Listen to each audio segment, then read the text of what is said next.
All right, it's time to test your coffee vocabulary. I'm going to ask you 10 questions about coffee, and you let me know how many you get right and how many you get wrong. All right? Smash that like button if you love coffee. You ready for question number 1? Actually, let me ask you a bonus question. Just kind of a warm-up question here.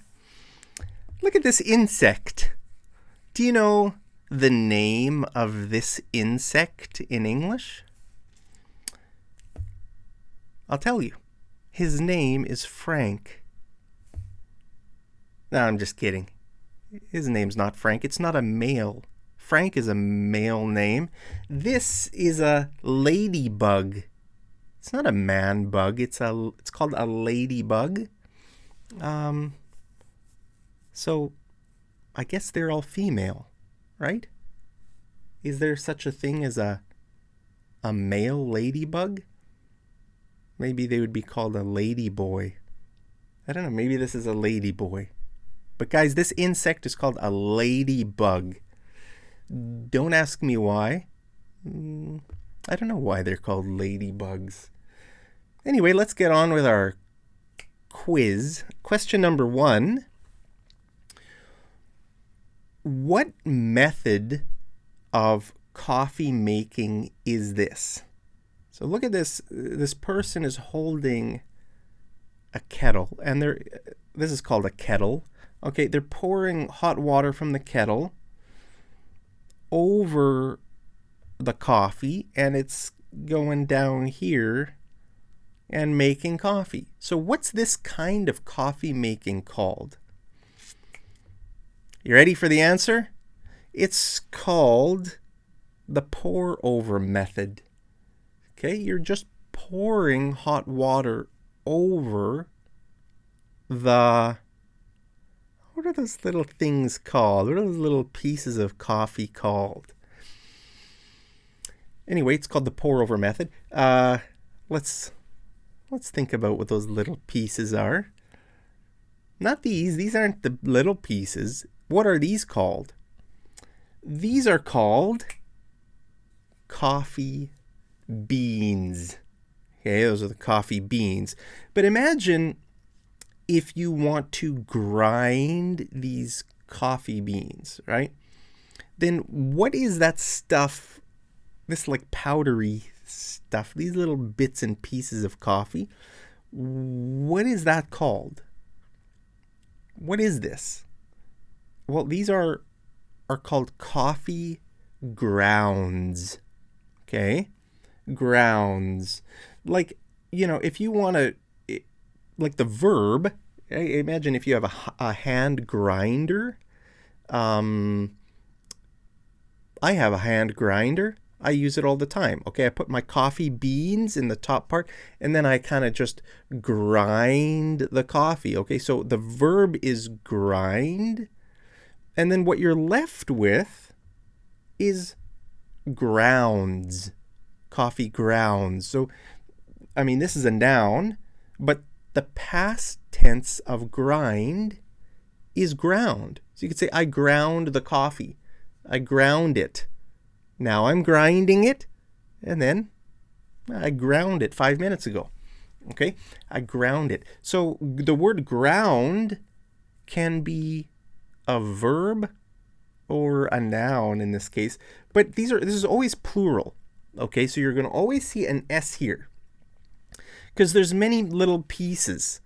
So you never talk about one coffee ground. These are coffee grounds. So the noun has an S, whereas the past tense of the verb is just ground without the S. Does that make sense?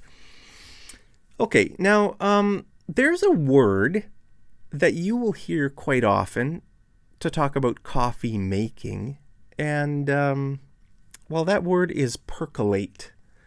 Percolate. Have you ever heard that word before?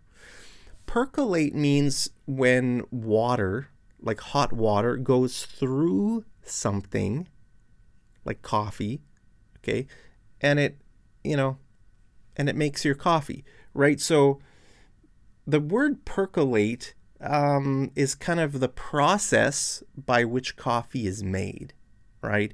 You have coffee grounds, and you need to put hot water through the coffee grounds to make your cup of coffee, right? So you'll hear this word sometimes. It's talking about kind of the process of the water going through the grounds. Percolate. You say, my coffee. Like if I ask you, is the coffee finished yet? Is it done? You could say, no, it's still percolating. Okay, it's still percolating. You can hear your coffee maker kind of making that noise, right, with the hot water is going through the coffee. Yeah, you could say it's not finished yet. It's still percolating. Okay, so now I want to ask you a question. If you want to buy a kettle like this online, what would you search for? Because this isn't a normal kettle. All right, look at this very thin neck, the spout. Okay, this is the spout of the kettle, the kettle's spout. But in this case, it's a very thin spout, so you could call it a neck, but it has a very specific name. So what would you search for if you want to buy this? That's another question in this quiz, guys. So don't get it wrong. You need to search for this gooseneck kettle. Okay, gooseneck.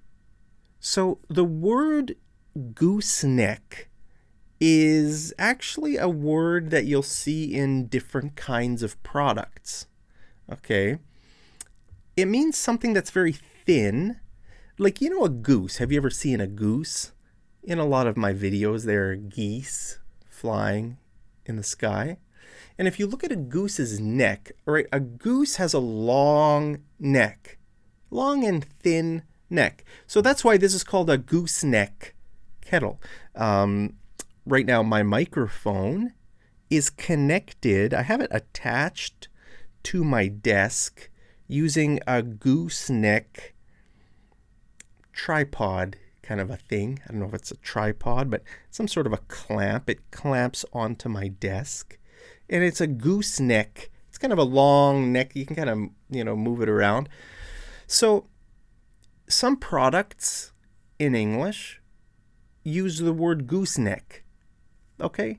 Yeah. I mean, maybe you want to buy a light, like a beauty light, or let's say you want to make some videos and you want something to light your face, but you want the light to be able to clamp onto your desk or onto your computer or something, right? So, and you want to kind of be able to move it around, right? Well, then you can just search for gooseneck ring light. Maybe, those kind of lights that are in a circle. Those are called ring lights. So, yeah, that's what you would search for. Gooseneck kettle. Did you get it right? I hope you got that one right. Now, what is this?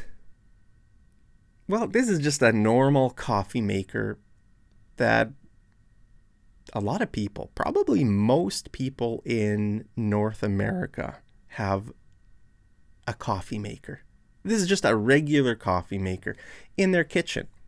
Probably, I would say, at least half to maybe 75% of all households, all houses here in Canada and the US have a coffee maker. You can buy these really cheap at Walmart for like $20. So people just call this a coffee maker. Okay, but there's a word that people use to describe the kind of method, like how does this make the coffee? Well, you could use the word percolate. Sometimes I've heard people use the word percolate, but there's a specific word that you'll hear with this kind of coffee. And do you know what that word is? It's drip. Okay, drip coffee. So if you hear the term drip coffee, it's something like this. It's where the hot water is kind of dripping through the grounds in the filter, right? There's going to be a little filter, the white thing, right? You put the grounds in, that's the filter. And then the hot water is going to kind of drip through the coffee into this, thing here. What's this called? Pitcher? The kettle? Jug? Coffee maker? I don't even know what it's called. Forget the name for that. This piece, what would you call it? It's not really a kettle, is it? It's not really a. Would you call it a jug? It's not really a jug. Coffee. I don't even know. What is it? Well, probably. Maybe I'm drawing a blank here, guys. If you can't think of a word, you can say I'm drawing a blank. I'm drawing a blank. This kind of coffee is drip coffee. Okay. Now there's another kind of coffee that's this. I mean, coffee is coffee, right? A lot of these words are talking about the different kinds of ways of making coffee. So this method of coffee is, what is this called? This thing is called it's called a French press. Okay, so this is another method of making coffee. French press method. All right, you put your coffee in there, you pour hot water, and you kind of let it sit for a few minutes, and then you push down, you plunge. So a good verb to use here is plunge. Okay, so you're pushing the coffee grounds down to the bottom of the French press, and you have to kind of use a little bit of force, right? So you're plunging. You could call this like a plunger. This piece is kind of the plunger, so you're plunging it down. Okay, so that's a French press, very common way. I have a French press. I use it all the time. Now, what's this called? Okay. Most people don't have something like this in their house because these are kind of expensive to buy. But if you go to a coffee shop, this is the way they make. I mean, in most cases, if you go to like Starbucks or whatever, they'll make coffee this way if you order like a cappuccino or something like that. So what is this thing called? What is this way of making coffee called? Well, this is called an espresso maker or an espresso machine. Okay, so if you want to buy something like this, you could just go on Amazon or Walmart or anywhere and just search for espresso machine or espresso maker. Okay, now this word espresso, very often people make a mistake and call it espresso. They say espresso. Now, is that a big mistake? No, it's not a big mistake because it sounds almost exactly the same. If you say, I'd like an espresso, please. Can you even hear that it's the wrong word? Espresso. It's not a big mistake at all. Nobody would really care. The worst thing that would happen is maybe someone would think you don't know much about coffee. Okay, but it's really not a big mistake in English. Some mistakes are big. Like, for example, if you get he and she mixed up, if you get those words mixed up, that can lead to really big misunderstandings. Because in a lot of languages, they don't have separate words for he and she. They just have like one word. So it's a very common mistake for English learners they mix up he and she. Well, that's a pretty serious mistake. Okay, so don't make that mistake. But for something like this, espresso or espresso, not a big deal. So if you want to buy something like this, they're probably a few $100. Maybe a nice one would be like, I don't know, at least $500 dollars, I'm thinking. Yeah, probably $500 to $1,000. The ones they have in Starbucks are probably a lot more expensive than that. So yeah, it's an espresso maker. Now, what is this? What do you call... Like, imagine if you just want this from, let's say you go to a coffee shop and you want a little tiny cup with an espresso. Well, you could just say, I would like an espresso. But very often people use a word with espresso, and they use the word shot. Okay, a shot of espresso. A shot kind of means a small serving of something. Okay. It's rattling here on my desk. My laptop was rattling against something here. Yeah, very often people use the word shot. So you can have a single shot or a double shot. Right? A double shot is just a little bit bigger. Single shot is, very small.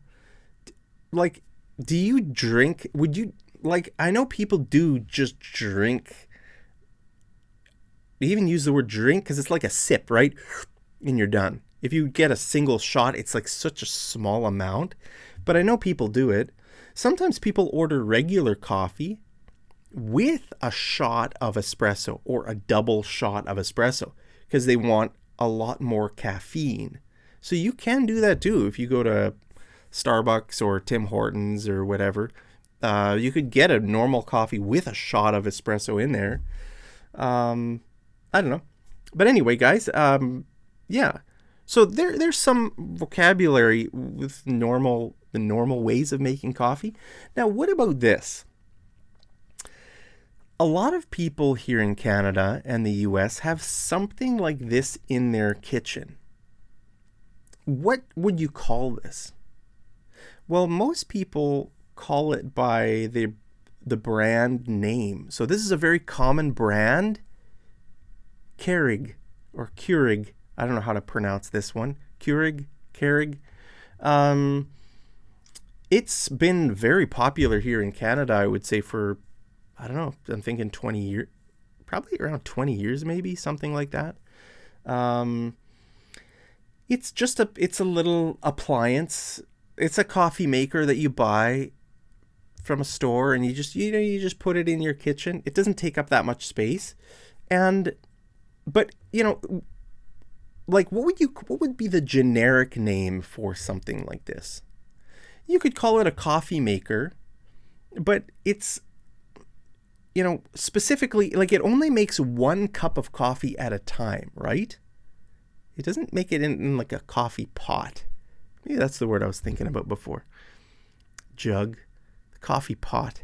Yeah, it's just called a coffee pot, guys. So you put the pot underneath the thing and it drips into there. I think that glass thing is just the coffee pot. Easy word, right? So yeah, this just makes 1 cup at a time. So I would call it, like, if you want to search for something like this, it may be different brands. If you want to search for, like, I think there are different brands. I can't think of any names of different brands right now, but there are different brands. I would search for single serve coffee maker. You could describe it as a single serve coffee maker because it only makes 1 cup at a time. Or maybe you could say single cup coffee maker, single cup or single serve coffee maker. They're super easy to use. They use these little things. What are those called? You put a little plastic thing in there, and then you put water in the back, and you just push the button, and it makes your coffee. Super easy. Those little things are called pods or cups. Okay, so you just take a pod, you put it in the top there, you close the lid, you put some water in the back, the reservoir in the back, and it just makes your coffee in like 30 seconds or something like that, right? So these are called pods or cups. I think I think the different companies call them different things. I think maybe Keurig calls them K-cups. I think K-cups or something. But yeah, anyway, so different kinds of names for this type of stuff. Do you drink coffee like this? Guys, the thing I don't like about this is that the hot water is going through plastic. It's just, you feel these pods and it's like really cheap plastic. So basically, when you close the lid on one of these machines, it pokes a hole in the top of the pod, and then it just like shoots hot water through there, and it also pokes a hole in the bottom of the pod, and then the hot water is just going through this cheap plastic thing. And I don't really like that idea. That's why I like I use a French press a lot when I make coffee, or pour over method. I have a Gooseneck kettle. All right. So those are the two ways that those are the only two ways that I make coffee. I don't have a normal coffee maker, like a drip method. I don't use that at all. So I do pour over method or French press. So yeah, how about you? Let me know. How do you make coffee? Do you make coffee at home?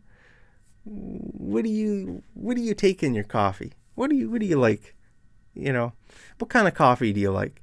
So guys, now here's a bonus question here. If you don't know much about coffee, what can you say?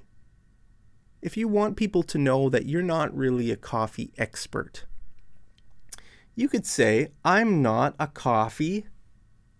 Which word would you put here? You could put the word expert here. You could say, I'm not a coffee expert. That would be okay. But there's a better word to put here, and it also starts with a C. Which word is it, guys? I'm not a coffee connoisseur. Coffee connoisseur. Have you ever seen this word before? It's a great word to talk about. Like, it's a great word to use in this particular topic of conversation. Connoisseur is a more specific word than the word expert. Okay?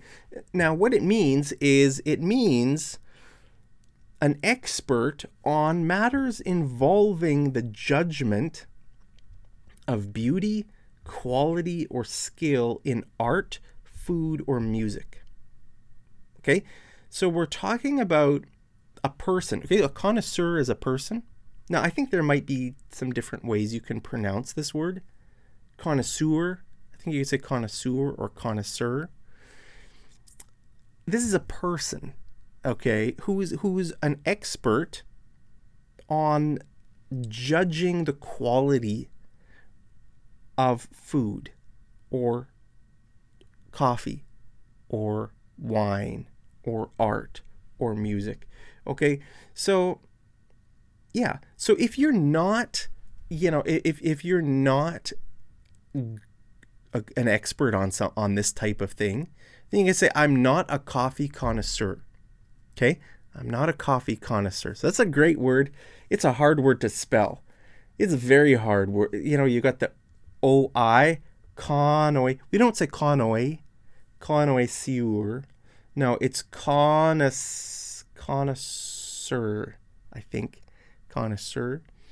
It's a hard word, probably French. I don't know. So, guys, there it is. There's your quiz. Did you pass? How many did you get right? So, let me know down in the comments, are you a coffee connoisseur? If you're not a coffee connoisseur, what are you a connoisseur in? Maybe wine or cheese or kind of food, seafood, or I don't know, some kind of music, maybe jazz music, or I don't know. Let me know down in the comments what you're a connoisseur of. And guys, I love you very much. Hope you're doing great. Hope you're staying safe, healthy, and happy wherever you are. As always, I'll see you over in the next episode of Mad English TV. Take care.